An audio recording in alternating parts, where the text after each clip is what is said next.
नमस्कार दोस्तों, स्वागत है आपका एक बार फिर से आपके अपने YouTube चैनल पर स्टार सिटी क्लास सुभाषिनी। दोस्तों, जैसा कि आपको पता है कंप्यूटर की क्लास रेगुलर हो रही है, तो आप रेगुलर पढ़ते रहें। जिसके नोट्स नहीं बनाए हुए वो रेगुलर नोट्स बनाते रहें और सुरक्षित रखें। कभी भी आपके नोट्स काम में आ सकते हैं। क्योंकि फ्यूचर में जो वैकेंसियां आएगी उनमें कंप्यूटर सब्जेक्ट को लागू कर दिया गया है। तो दोस्तों, जो भी इस वीडियो को देख रहे हो वो एक बार शेयर और सब्सक्राइब कर दें। सब्सक्राइब में मैंने आपको बता दिया कि जैसे ही आप सब्सक्राइब पे क्लिक करते हो तो किसी के पास में साइन इन का ऑप्शन मांगता है। तो साइन इन में दोस्तों आपकी ईमेल आईडी ओपन करके पासवर्ड डालने पड़ेंगे, तभी वो सब्सक्राइब होगा चैनल। और एक बार सब्सक्राइब करने के बाद में बेल आइकन पर क्लिक कर दीजिएगा। बेल आइकन पे क्लिक करोगे तो जितनी भी मैं वीडियो YouTube पे डालूंगा उसका नोटिफिकेशन आपके पास पहुंच जाएगा। तो दोस्तों, पिछली जो क्लासें हुई थी, मैं आशा से पूर्ण विश्वास रखता हूं कि आपके जरूर समझ में आई होगी। कुछ एक नहीं समझ में आई, एक तो क्वेश्चन में डाउट था, उन्होंने मेरे से पर्सनली मैसेज करके पूछ लिया है। बाकी आगे भी क्लास में किसी की कोई भी दिक्कत आए वो पर्सनली मैसेज करके पूछ सकते हो। तो दोस्तों, अब हम अगला टॉपिक लेके आए हैं। अगला टॉपिक में आपका आएगा इनपुट और आउटपुट डिवाइसेस के बारे में पढ़ेंगे। इनपुट और आउटपुट के डिवाइस जो इस सिलेबस में इंपॉर्टेंट है। तो दोस्तों, हम पहले पढ़ेंगे इनपुट और आउटपुट डिवाइस।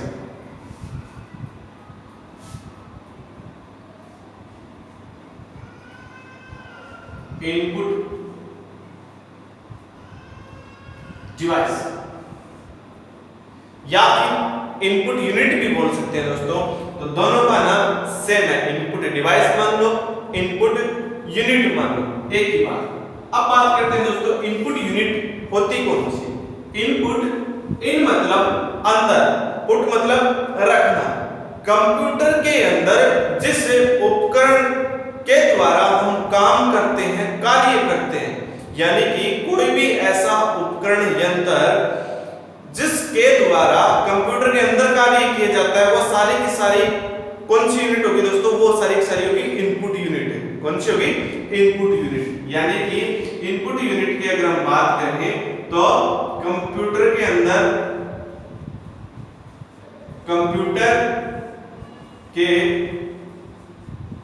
अंदर, जिस यूनिट के द्वारा, जिस डिवाइस लिख दो या फिर उपकरण लिख दो, डिवाइस उपकरण के द्वारा कार्य किया जाता है, वो सारी इनपुट डिवाइस कहलाती है। के द्वारा कार्य किया जाता है,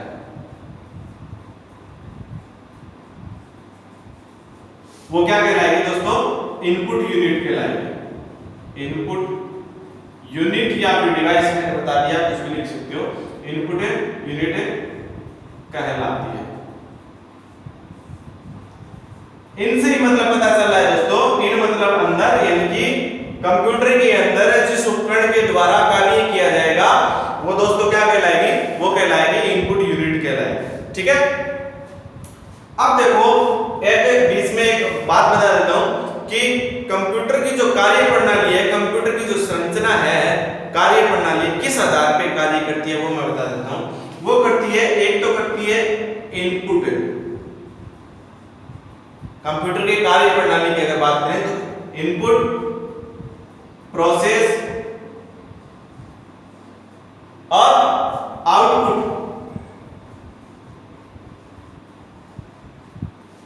ये कार्य करती है। ठीक है। इनपुट मतलब हो गया कंप्यूटर के अंदर कोई भी कार्य कर दिया, उस कार्य को क्या करना होगा? वो कार्य क्या होता है दोस्तों? प्रोसेस होता है। और उसके बाद में हमें क्या मिलता है दोस्तों? आउटपुट मिलता है। और उस आउटपुट को हम कहां पे रिजर्व, कहां पे सेव करके रख सकते हैं? रजिस्टर में।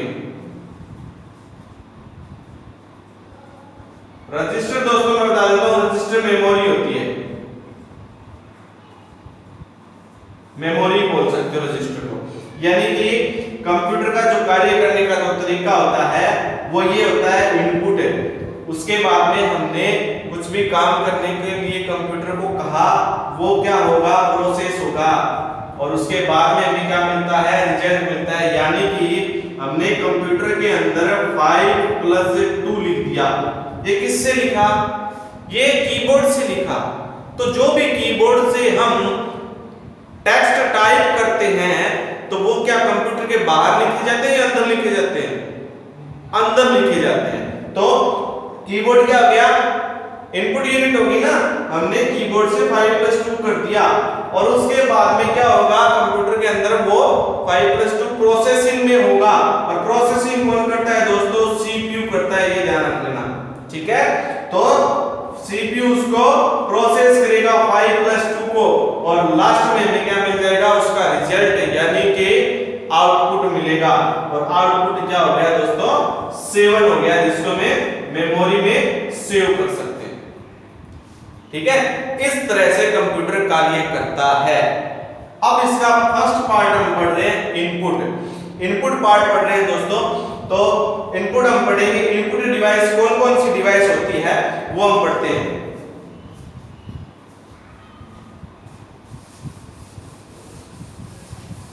ये तो लिख लिया ना, इनपुट कौन सी किसको कहते हैं, कंप्यूटर के अंदर जिस डिवाइस के द्वारा कार्य किया जाता है वो इनपुट डिवाइस कहलाती है। अब इनपुट डिवाइस होती कौन कौन सी है वो मैं यहाँ पे लिखवा देता हूं। इनपुट डिवाइस कौन कौन सी होती है, input device,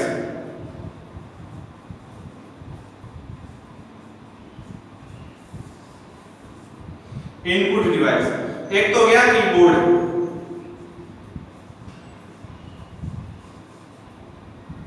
mouse, keyboard, mouse, scanner,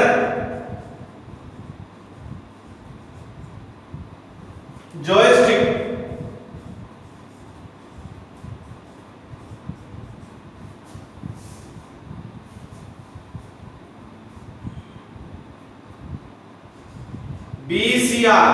BCR दोस्तों होता है बारकोड रीडर। इनकी मैं डिटेल बताऊंगा एक बार। जो इनपुट यूनिट है कौन कौन सी है वो हम लिख लेते हैं यहां पे। MICR, OCR,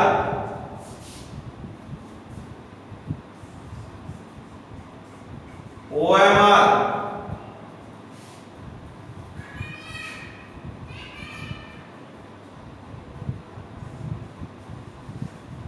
light pen,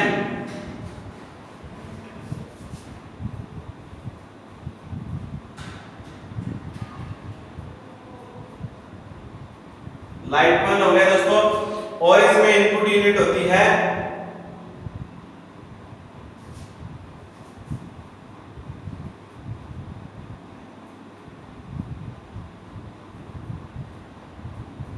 microphone,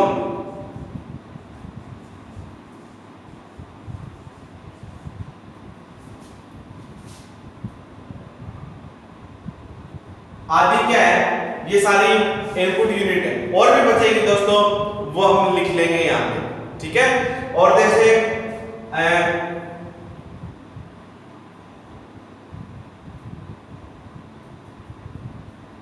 mouse का है, इसमें मैं बता दूं आपको,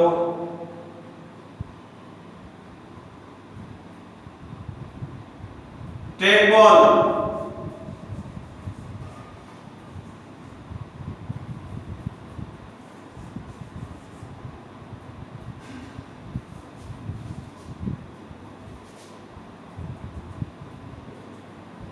ETC।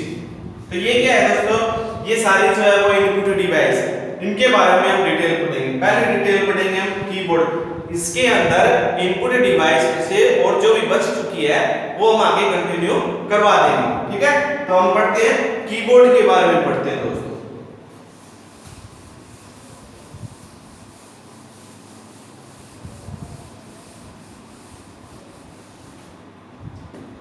Keyboard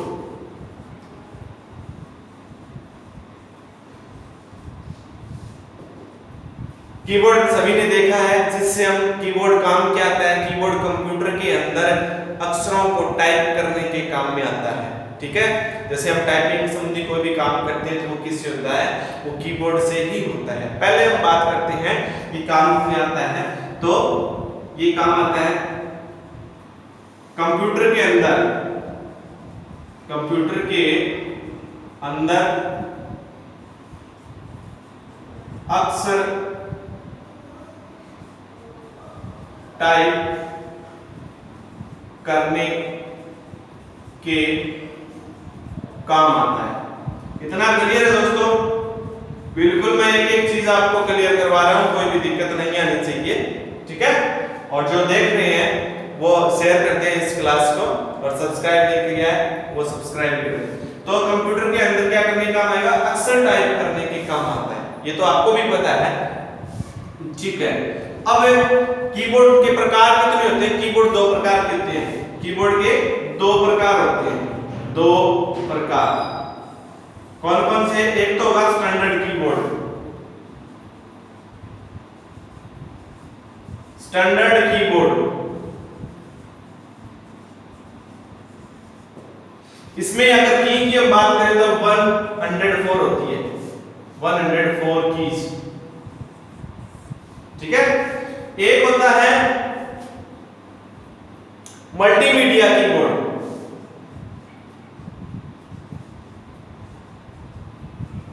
multimedia keyboard. इसमें अगर हम दोस्तों की बात करें तो 108 से 112 तक की होती है इसमें। इतना क्लियर?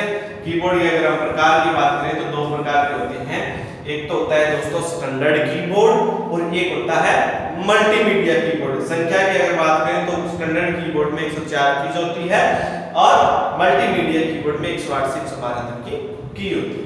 क्लियर दोस्तों? अब हम पढ़ते हैं कीबोर्ड, इसकी की के बारे में, इसके बटनों के बारे में पढ़ते हैं।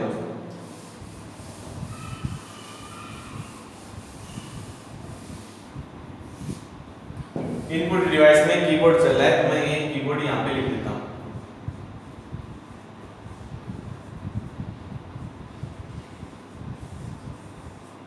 ठीक है दोस्तों, कीबोर्ड के बारे में की कौन कौन सी कहां कहां होती है वो मैं आपको एक बार बता देता हूं।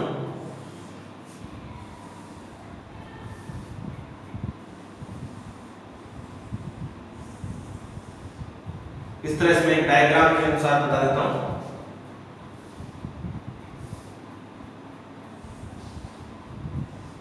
ठीक है दोस्तों, ये कीबोर्ड है, कीबोर्ड में यहां पे क्या होती है, ESC की होती है। कौन सी होती है दोस्तों? ESC, ESC पता है आपको, कैंसिल करने के लिए काम में आता है कोई भी प्रोग्राम को, मैं बताऊंगा एक बार। तो यहां पे क्या होती है दोस्तों, यहां पे होती है फंक्शन की। क्या होती है? फंक्शन की होती है। F1, F2, F3, ये कहां तक होती है? F12 तक होती है। कीबोर्ड के सबसे ऊपर ये जो की होती है इसको हम बोलते हैं फंक्शन की, और फंक्शन की के लेफ्ट साइड में कौन सा बटन आता है? ESC की आती है। और इसके नीचे क्या आता है, यहाँ पे न्यूमेरिकल बटन आते हैं, न्यूमेरिकल बटन आते हैं। जैसे 1 हो गया, या जैसे एक तो साइन आ गया, इसके नीचे भी साइन आता है।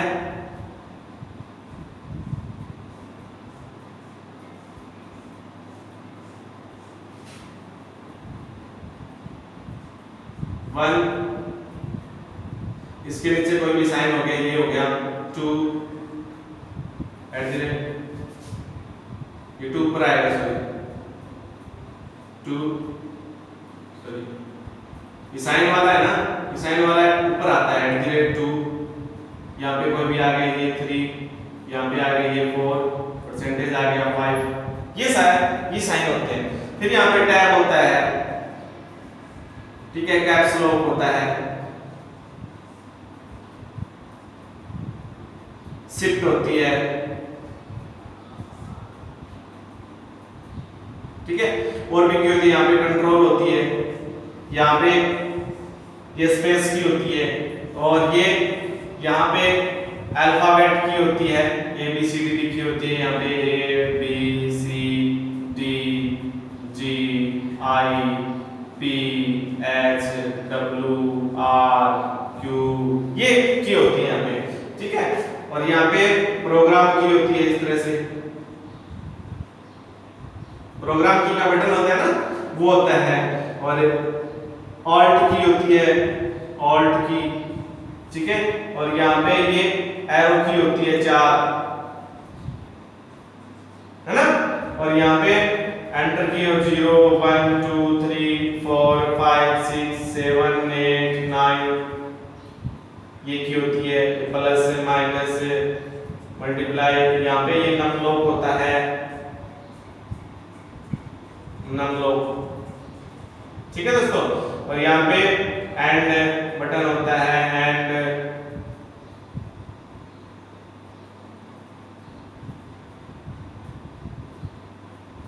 होम, ठीक है, डिलीट, ये यहाँ पे बैक स्पेस का बटन होता है। तो इस तरह से कीबोर्ड होता है दोस्तों, ठीक है।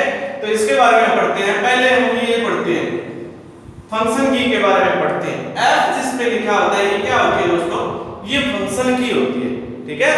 तो फंक्शन की के बारे में आज हम पढ़ते हैं, बाकी के हम नेक्स्ट क्लास में पढ़ेंगे। तो आज हम फंक्शन की पढ़ेंगे। जिस बच्चों ने फंक्शन की नहीं पढ़ी है वो इंपॉर्टेंट है, आ भी सकती है, वो एक बार हम देख लेते हैं। जिसकी नहीं पढ़ी हुई है वो देख लो, ठीक है।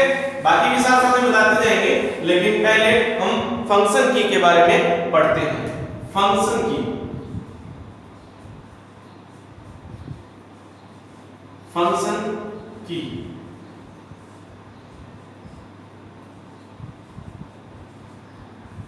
कुंजी होती है हिंदी में, ठीक है। और कीबोर्ड को दोस्तों मैं बता देता हूं, हिंदी में कुंजी पटल बोला जाता है। क्या बोला जाएगा? कुंजी पटल, कुंजी पटल। और की को क्या बोलेंगे? की को हम सीधा कुंजी बोलेंगे, हिंदी में अर्थ इंपॉर्टेंट भी है। फंक्शन की पढ़ लेंगे हम। अब फंक्शन की संख्या कितनी होती है दोस्तों? अगर हम बात करें तो फंक्शन की संख्या 12 होती है। कहां होती है? तो ये कीबोर्ड के सबसे ऊपरी हिस्से पर होती है, ठीक है। जिसमें F1 F2 F3 से लेके F12 तक की जो होती है वो कौन सी की होती है दोस्तों? वो होती है फंक्शन की। अगर प्रश्न पूछा जाए कि F1 से F12 तक की को क्या कहा जाता है, तो फंक्शन की कहा जाता है। डायरेक्ट पूछ लिया जाए फंक्शन की संख्या कितनी होती है, तो 12 होती है। और ये पूछ लिया जाए इस फंक्शन की का क्या मतलब है, तो हम यहां पर पढ़ेंगे। तो F1 से F12 फंक्शन की,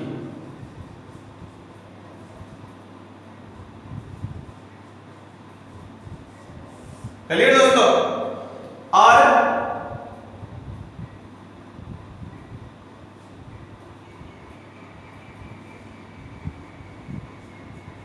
फंक्शन की संख्या ये होती है दोस्तों 12। ये इंपॉर्टेंट है, ये देख लेना आपने, ठीक है। अब हम एक एक करके इसकी डिटेल पढ़ते हैं। पहले हम पढ़ते हैं F1। F1 दोस्तों काम आती है हेल्प के लिए, हेल्प यानी मदद के लिए। यानी कि आपने कोई भी ऐसा प्रोग्राम खोल लिया, वहां आपको समझ में नहीं आ रहा कि हम क्या करें, कहां जाए, बाहर कैसे निकले, ये प्रोग्राम जो खोला है वो किस काम में आएगा, तो आपके कुछ समझ में नहीं आ रहा है, आपको किसी भी प्रकार की मदद चाहिए, तो आप वो क्या दबाएंगे? F1 दबाएंगे। तो F1 किसके काम में आ गया? हेल्प यानी कि मदद के लिए। साथ में हिंदी में लिखते हैं मदद के लिए, ठीक है। यानी कि कोई भी प्रोग्राम खोल रखा है, वो आपके समझ में नहीं आ रहा क्या करें, यहाँ पे किस प्रोग्राम में कैसे जाएं, किस काम में आता है, अब आगे का कार्य में क्या करना है, तो F1 आप मदद ले सकते हो। दूसरी की आती है दोस्तों F2। F2 काम आती है दोस्तों रीनेम फोल्डर।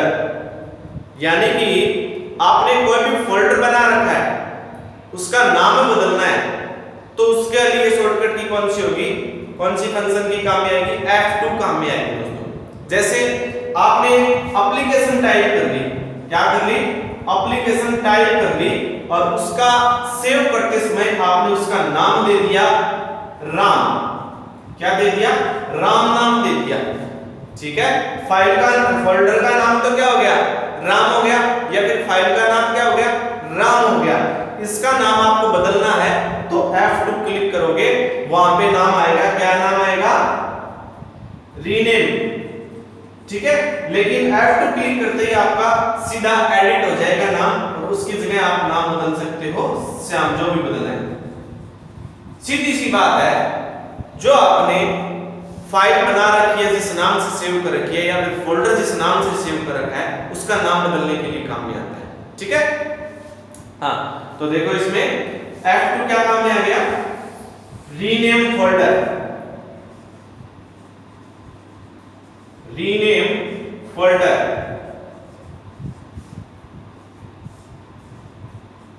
फोल्डर या फाइल का नाम बदलना। क्लियर दोस्तों, क्या आ गया ना समझ में, F1 और F2। अब बात करते हैं F3 की। साथ साथ में आप नोट्स बना रहे हो तो बनाते जाना भी, ठीक है। अब हम बात करते हैं F3 की दोस्तों। F3 क्या काम आता है, F3 काम में आएगा सर्चिंग के, सर्च करने के लिए, खोजने के लिए, ठीक है। यानी कि कंप्यूटर में आपको कोई भी फाइल नहीं मिल रही है, उस कंप्यूटर में आपको वो फाइल खोजनी है, तो आप क्या प्रेस करोगे, F3, ठीक है। आगे समझ में, तो ये काम आता है सर्चिंग के लिए,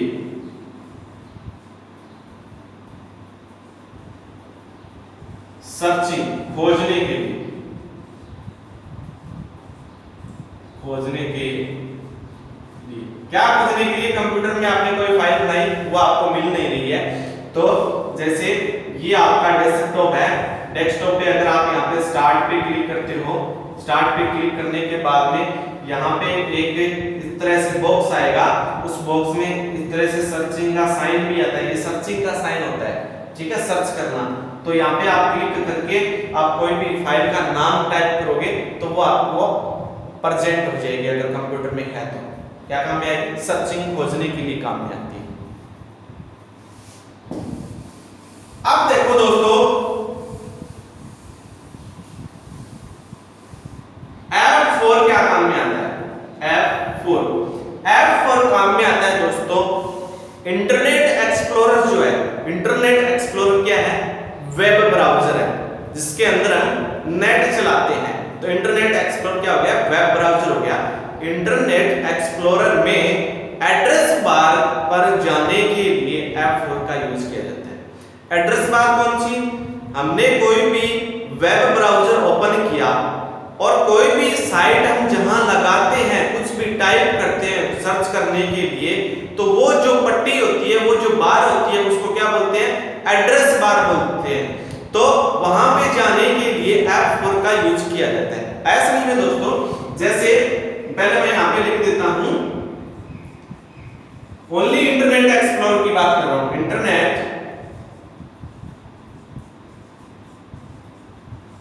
एक्सप्लोरर में एड्रेस बार में जाने के लिए, एड्रेस बार पर जाने के लिए, हिंदी में बता रहा हूं दोस्तों एकदम प्योर। तो ये आपने इंटरनेट एक्सप्लोरर ओपन किया, यहां पे आपको साइट लगानी है www.mgsu.com। तो जिस पट्टी में, ये जो पट्टी है, इस पट्टी में अगर आपको लिखना है www.mgsu.com, ये क्या है, ये एड्रेस बार है, ठीक है। एड्रेस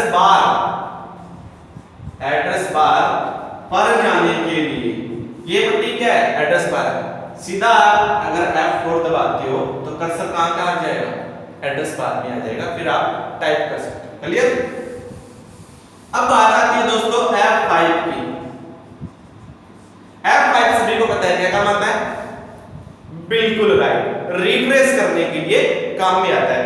कंप्यूटर में कुछ काम कर रहे हो, ठीक है, तो कंप्यूटर पे ज्यादा लोड हो रहा है तो आप उसको क्या कर सकते हो, कंप्यूटर को रिफ्रेश कर सकते हो, ठीक है, वो सही से चलने लग जाएगा। कंप्यूटर स्लो चल रहा है, प्रोसेसिंग स्लो है, तो आप क्या करोगे, रिफ्रेश करोगे, है ना। तो F5 क्या काम में आएगा, रिफ्रेश करने के लिए, रिफ्रेश करने के लिए।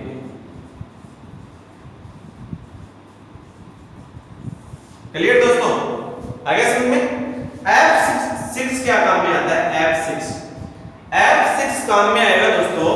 MS वर्ड का आपने नाम सुना है, MS Word, MS Excel, PowerPoint, MS Word का नाम सुना है, उनमें से मेन्यू बार का भी नाम आपने सुना है, ठीक है, मेन्यू बार का भी सुना है।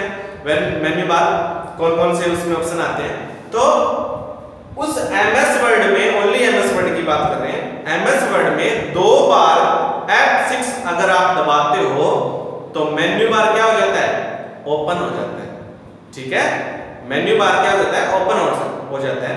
फिर उसमें से आप क्या कर सकते हो, किसी भी वर्ड को एडिट करना है, कट कॉपी पेस्ट करना है, तो आप कर सकते हो ये काम। तो MS वर्ड में 2 बार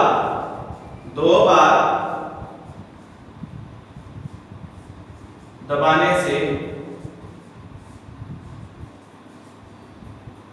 MS word, Microsoft word, MS word में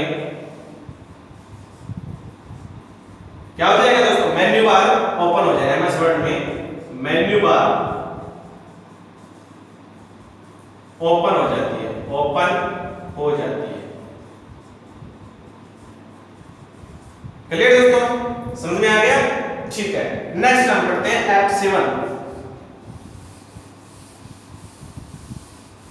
कोई भी कंफ्यूजन है तो वो आप कमेंट बॉक्स में आप बता सकते हो।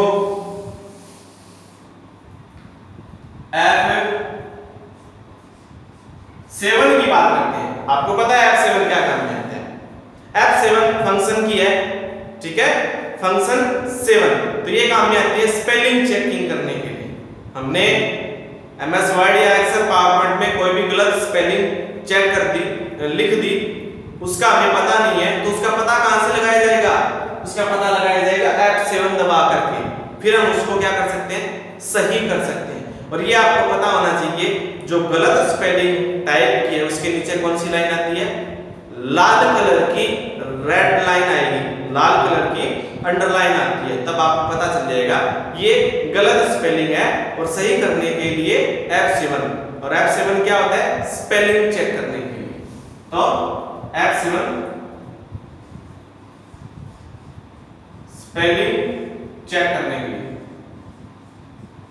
चेक करने के लिए क्या काम में आता है, F7 काम में आता है, ठीक है। कोई भी गलत स्पेलिंग हो गई है तो उसके नीचे लाल कलर की लाइन आएगी, फिर सही करना हो तो F7 दबा दो। F8 काम में आता है दोस्तों रीबूट के लिए। एक तो होता है बूट, एक होता है रीबूट। बूट तो क्या होता है, बूटिंग, जब हम कंप्यूटर को ऑन कर दिया, ऑन हो रहा है, प्रोसेसिंग हो रही है, उसको क्या बोलेंगे, बूट। रीबूट क्या होता है, कंप्यूटर ऑन हो गया और ऑन होने के बाद में हमने उसको रिस्टार्ट कर दिया, दोबारा से स्टार्ट कर दिया और वापस क्या हो गया, ओपन हो गया, ठीक है, तो उसको क्या बोलते हैं, रीबूट। एक तो बूट होता है, कंप्यूटर को हमने ऑन कर दिया, ठीक है, वो हो गया बूट। और कंप्यूटर ऑन हो गया, उसके बाद में हमने क्या कर दिया, बंद कर दिया और अपने आप ही ओपन हो गया, उसको क्या बोलते हैं, रीबूट बोलते हैं। तो ये क्या काम में आता है, F8 रीबूट करने के लिए, रीबूट करने के लिए, ठीक है दोस्तों, समझ में आ रहा है ना। हाँ,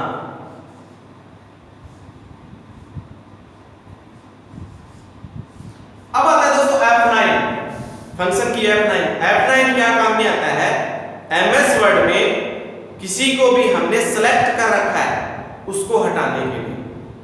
आगे बात समझ में, MS वर्ड में सिलेक्शन किए गए पार्ट को हटाने के लिए काम में आता है, यानी कोई भी हमने सिलेक्ट कर दिया उसको हटाने के लिए F9 दबाएं।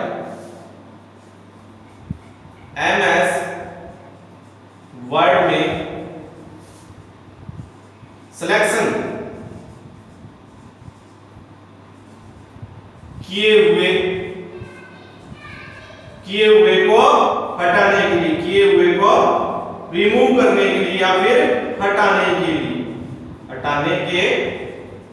समझ में आ रहा है ना दोस्तों? बिल्कुल आपको एकदम सरल तरीके से मैं बता रहा हूं, कोई भी दिक्कत नहीं आनी चाहिए, ठीक है। और F10 काम में आता है दोस्तों।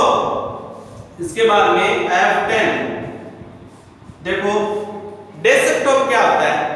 कंप्यूटर की फर्स्ट स्क्रीन होती है, पहली स्क्रीन। उस स्क्रीन पर माउस से जब हम राइट क्लिक करते हैं तो एक लिस्ट ओपन होती है, जैसे refresh, open, cut, copy, paste, ये सारा फोल्डर, न्यू, ये सारी ओपन होती है ना। कब होती है?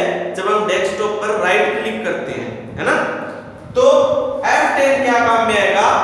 माउस का डेस्कटॉप पर राइट क्लिक ओपन करने के लिए, ठीक है, डेस्कटॉप पर राइट क्लिक ओपन करने के लिए, डेस्कटॉप पर राइट क्लिक ओपन करने के लिए, राइट क्लिक करने के लिए,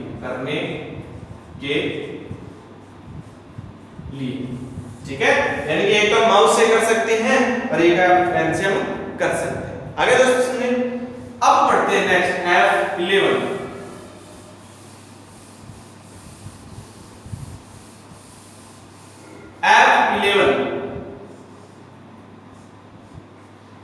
F11 क्या काम में आते हैं दोस्तों?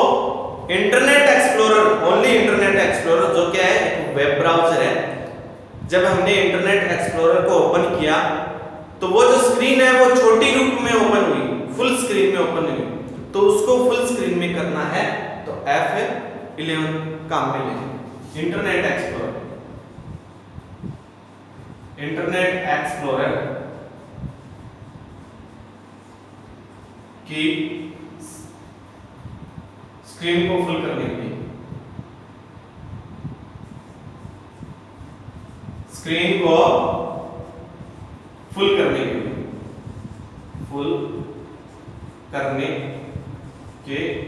मतलब हमने क्या किया? ये इंटरनेट एक्सप्लोरर, ये कंप्यूटर की स्क्रीन है और आइकन से हमने इंटरनेट एक्सप्लोरर पे क्लिक कर दिया, वो स्क्रीन ओपन हो गई, इतनी छोटी होगी ना। अब हम F11 दबाएंगे तो ये पूरी स्क्रीन पे ओपन होगा।